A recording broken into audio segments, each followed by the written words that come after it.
Shalom saudara-saudaraku yang dikasihi dalam Tuhan Yesus. Berjumpa lagi dalam program Rumah Doa Jumat 28 Agustus 2026. Hari ini kita akan membaca firman Tuhan dari Ulangan 24 ayat 19 hingga 22. Namun sebelumnya mari kita berdoa. Terpujilah Engkau, ya Tuhan. Hari ini kami akan membaca dan mendengar firman-Mu. Berikanlah hikmat dan Roh Kudus kepada kami, agar kami mampu melakukan firman-Mu. Dalam nama Tuhan Yesus kami berdoa. Amin. Ulangan 24 ayat 19 hingga 22.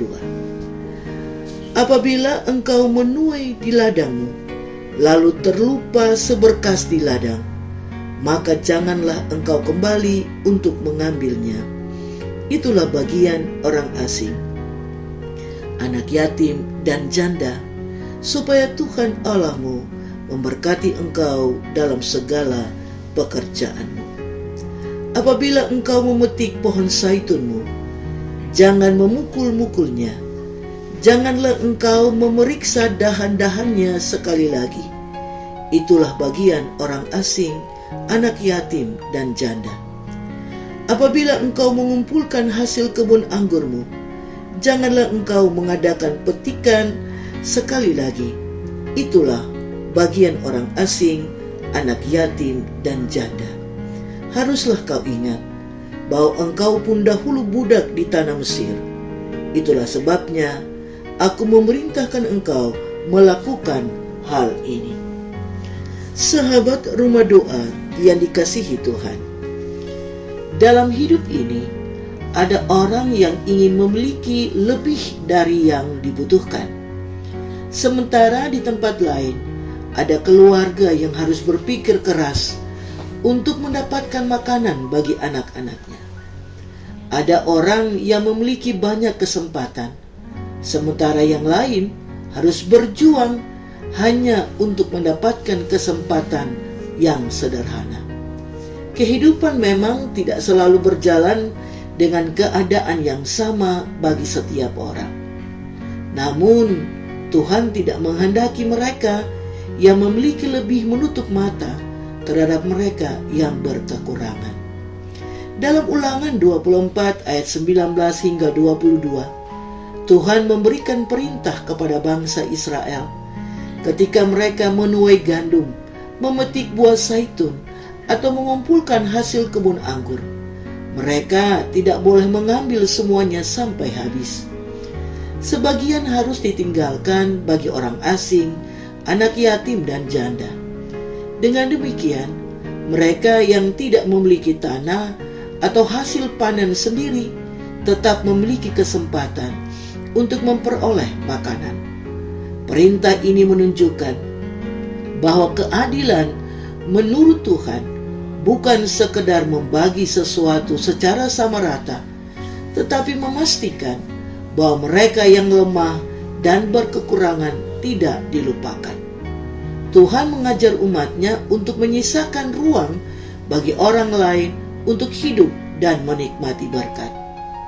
Pesan ini sangat relevan bagi kehidupan kita sekarang. Kepedulian tidak selalu harus diwujudkan melalui pemberian yang besar. Kadang-kadang kepedulian dimulai ketika kita bersedia melihat kebutuhan orang lain dan tidak hanya sibuk dengan kepentingan sendiri. Ketika ada tetangga yang sedang kesulitan, kita dapat hadir dan membantu. Ketika ada keluarga yang kekurangan, kita dapat berbagi makanan atau kebutuhan sehari-hari. Ketika ada teman yang kesulitan belajar, kita dapat membantu dengan waktu dan pengetahuan yang kita miliki. Bahkan dalam keluarga, kita dapat belajar berbagi, tidak mengambil semuanya untuk diri sendiri, dan memperhatikan anggota keluarga yang sedang membutuhkan dukungan. Keadilan membutuhkan kepedulian, karena kita tidak mungkin memperjuangkan kebaikan bersama jika kita tidak mau melihat kesusahan orang lain. Jangan sampai kita menikmati berkat Tuhan dengan begitu penuh hingga tidak menyisakan ruang bagi mereka yang membutuhkan. Apa yang Tuhan berikan kepada kita bukan hanya untuk dinikmati sendiri, tetapi kita diingatkan untuk mau berbagi dengan orang lain. Sebab ketika kita berbagi dengan mereka yang membutuhkan, kita sedang menabur kepedulian, dan dari kepedulian itulah keadilan dan kehidupan yang lebih sejahtera dapat bertumbuh. Kiranya Roh Kudus menuntun kita.